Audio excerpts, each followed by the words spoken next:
Hello chess lovers, Suren here, and in this video I want to share with you a very exciting game which legendary American chess master Paul Morphy played against renowned German chess master Adolf Anderssen.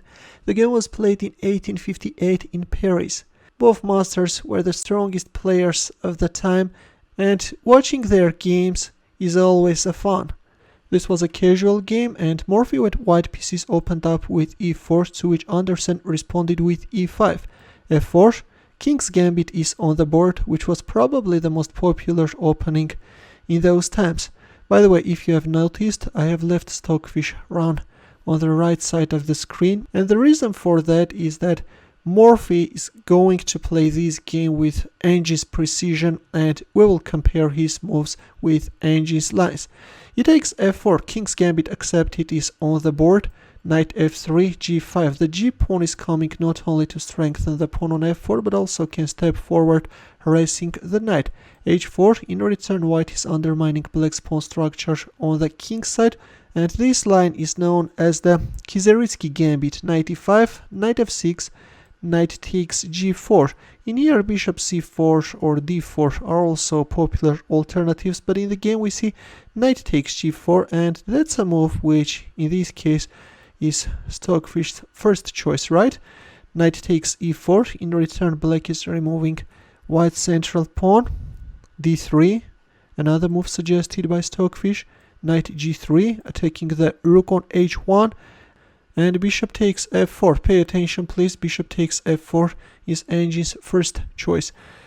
So Morphy is going for a rook sacrifice on move 8. Knight takes h1, black accepted the rook sacrifice, but let's take a look. What if, for example, black first announces a check from e7 and only then plays knight takes h1? Then in this case white has bishop g5 move, and yes, black is finding himself in trouble.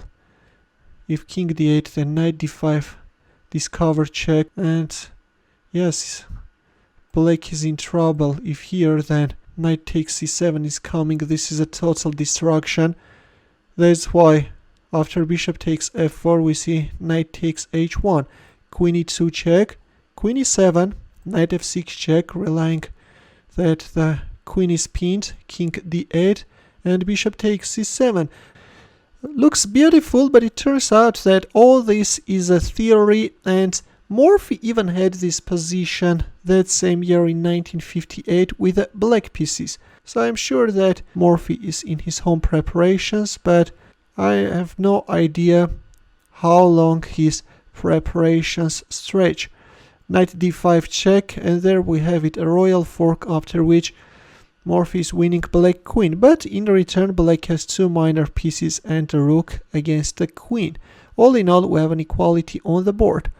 Morphy's next move is queen g4, something which Stockfish also suggests, and that's the top move. Let's go for queen g4, both protecting the pawn on h4 and also keeping an eye on g3, keeping the knight on h1 trapped. d6, queen f4, rook g8. Meanwhile, black wants to activate his knight, and queen takes f7. Well, queen takes f7 is also suggested by Angin, but other continuation is knight c3. Okay, we see queen takes f7 by Morphy. He is allowing black to capture on h4 with a check. King d2. King d2 is also top move, right? King d2, rook e8, and knight a3. White is both taking under control the first rank, and also the knight from a3 can jump on b5. Knight a6, which seems like to be a dubious move. Instead, it was better to activate this knight. If knight b5, then bishop g5 check, and then bishop e7, neutralizing the mating threat. We have an equality on the board, but instead after knight e3 we see knight a6 and queen h5. Queen f4 is an alternative suggested by Stockfish, but seems like that queen h5 is also a strong move. Let's go for queen h5. Morphy is playing with Angie's precision. Yes, that's true that he had a deep theoretical knowledge in this line, but already I'm sure that he's playing on his own. Bishop f6 was met with queen takes h1, and this is actually the only mistake which Morphy makes in the game. Instead, it was better first to offer the exchange of rooks and then play queen f7, hitting on e7, and then queen g8 is the threat. After the exchange of rooks, sooner or later white is managing to win that knight, and actually once the rooks are exchanged, black is getting absolutely no counterplay, but instead we see queen takes h1 straight away. And the problem with this is that by playing bishop g5 check followed by bishop e6, black is actually managing to set up a very solid position and can fight back.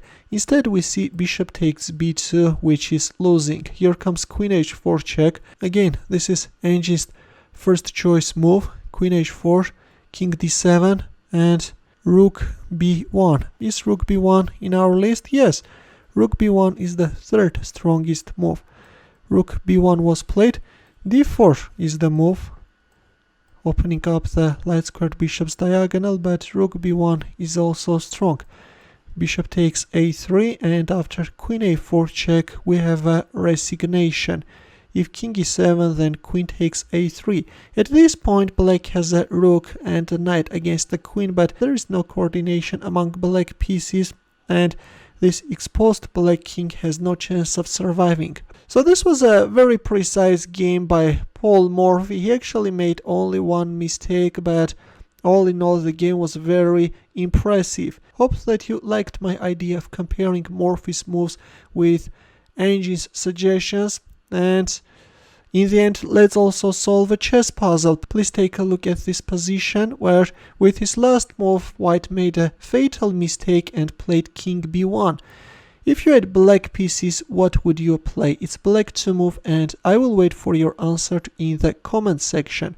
Thanks for watching. In the end, feel free to check out these suggestions as well. I will see you in my next video. Take care.